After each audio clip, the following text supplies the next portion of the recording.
ಗೌಡ ಸಾಧ್ಯವಿಲ್ಲ. ಈ ಸತ್ಯವಂತ ಜೀವಂತವಾಗಿರುವವರೆಗೂ ನೀನು ಆ ಮೀನಾಕ್ಷಿ ಶೀಲಕ್ಕೆ ಬೆಂಕಿ ಹಚ್ಚಲು ನಿನಗೂ ಸಾಧ್ಯವಿಲ್ಲ, ಆ ನಿಮ್ಮಪ್ಪನಿಗೂ ಸಾಧ್ಯವಿಲ್ಲ. ಏ ಸತ್ಯ ಬಾಯಿನ ಮರ್ಯಾದೆಯಿಂದ ಸತ್ಯವಂತ ಎಂದು ಇರದಿದ್ದರೆ ಬಡವರ ರಕ್ತ ಎಂದು ಬೇರಿಂದ ಕೋಪಿ ಮರೆಯುವ ಬಿಸಿ ರಕ್ತಲೇ ಕುಡಿದು ಬಿಡ್ತೀನಿ. ಏನೋ ವಜ್ರಗೌಡ, ನೀನೊಬ್ಬ ಶಾಸಕನೆಂಬ ಸ್ವತ್ತಿನಿಂದ ಸಿಕ್ಕವರ ಮನೆ ನುಗ್ಗಿ ಮಾನ ಕಳಿತೀಯ. ನಿನ್ನ ಸ್ವಾರ್ಥಕ್ಕಾಗಿ ಒಂದು ಹೆಣ್ಣಿನ ಬಾಳಿಗೆ ಕೊಳ್ಳಿ ಹಚ್ಚಿ ಇಡೀ ಸಾವಯವ ಸಂಸ್ಥೆಗೆ ಬೆಂಕಿ ಹಚ್ಚುತ್ತೀಯಲ್ಲ, ನಾಚಿಯಾಗಲೇ ನಿನ್ನ ಜನ್ಮಕ್ಕೆ.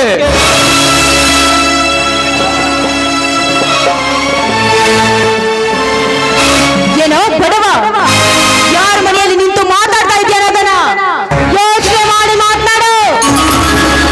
ನನಗೆ ಚೆನ್ನಾಗಿ ಗೊತ್ತಿದೆ, ಇವನೊಬ್ಬ ಬಡವರ ರಕ್ತ ಚೀಪುವ ಬೆಪ್ಪ ಅಂತ. ಅವನ ರಕ್ತ ಹಚ್ಚಿಕೊಂಡು ಬಂದ ನೀನು ಕೂಡ ರಾಕ್ಷಸಿ. ಹೌದು ಅಪ್ಪ, ನಮ್ಮ ಮನೆಗೆ ಬಂದು ನಮಗೆ ಹತ್ತು ಮೀರಿ ಮಾತಾಡ್ತಾ ಇದ್ದಾನೆ.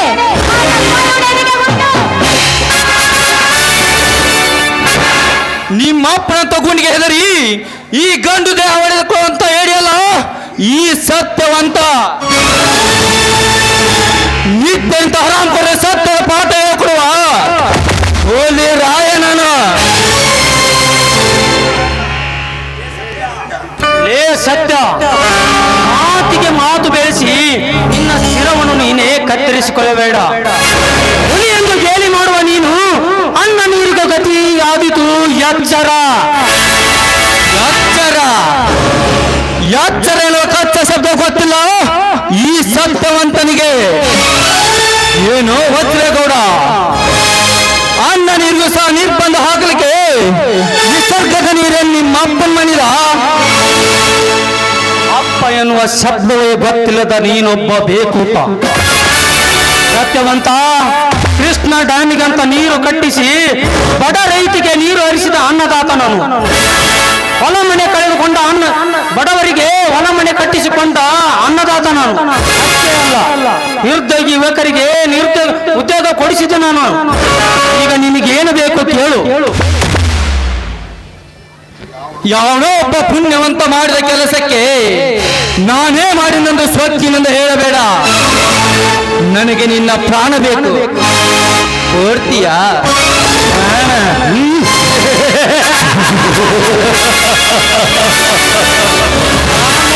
ಪ್ರಾಣ ಕೊಡೆ ಅಂತ ಕೇಳ್ತೀಯಲ್ಲೋ, ಹೇಳಿ.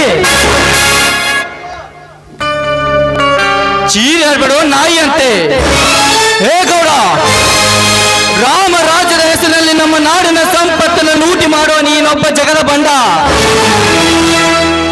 ನಾನೊಬ್ಬ ದೇಶಭಕ್ತನೊಂದು ಈ ನಾಡಿನ ಜನರಿಗೆ ಮೋಸ ಮಾಡಿ ನಿತ್ಯ 10 ಗರ್ತಿಯರ ಬಾಳನ್ನೇ ಹಾಳು ಮಾಡುವ ನೀನೊಬ್ಬ ಕಾಮುಕ. ಬಡವರಿಗೆ ಮನೆ ಮಠ ಕಟ್ಟಿಸುತ್ತೊಂದು ಸುಳ್ಳು ಹೇಳಿ ಅವರ ಅನೇಕ ಸಾವಿರ ಜಮೀನು ಕಬಳಿಸಿ ಸ್ವಂತ ನಿನ್ನ ಪ್ರಾಪ್ತಿಯನ್ನು ಕಟ್ಟಿದ ನೀನೊಬ್ಬ ಕಟುಕ. ನಾನೊಬ್ಬ ರಾಮ ಭಕ್ತನೊಂದು ಎಲ್ಲಾ ಮಂತ್ರಗಳನ್ನು ಕೈಯಲ್ಲಿ ಇಟ್ಟುಕೊಂಡು ನಮ್ಮ ನಾಡಿನ ಸಂಪತ್ತನ್ನು ಕೊಳ್ಳಿ ಹೊಡೆಯ ನೀವೊಬ್ಬ ಹರಾಮ್ ಕೋರ್ ಮಿಸ್ಟರ್ ವಜ್ರೇಗೌಡ. ನಿನ್ನಲ್ಲಿ ಆತ್ಮ ಸಾಕ್ಷಿಯನ್ನಿದ್ದರೆ ಇಡೀ ಸಮಾಜ ಕೂಡಿಸಿ ಹೇಳು. ಈ ಲೆಕ್ಕ ಪತ್ರ ನಿನ್ನ ಹತ್ರ ಇರದಿದ್ದರೆ ಮುಂದೊಂದಿನ ನಾನೇ ನಿನ್ನ ಎತ್ತುವ ಎಬ್ಬುಲಾಗಿ ಬರ್ತೀನಿ. ಎಚ್ಚರ.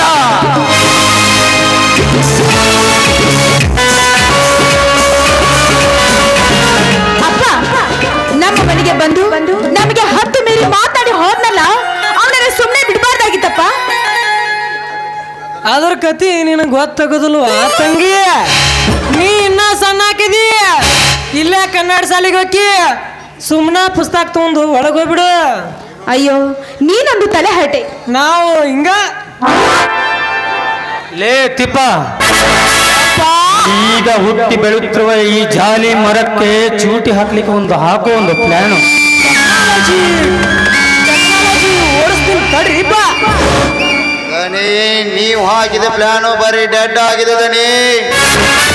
ಏನು ಹೇಳುತ್ತಿರುವೆ ವಿಕ್ರಮ್?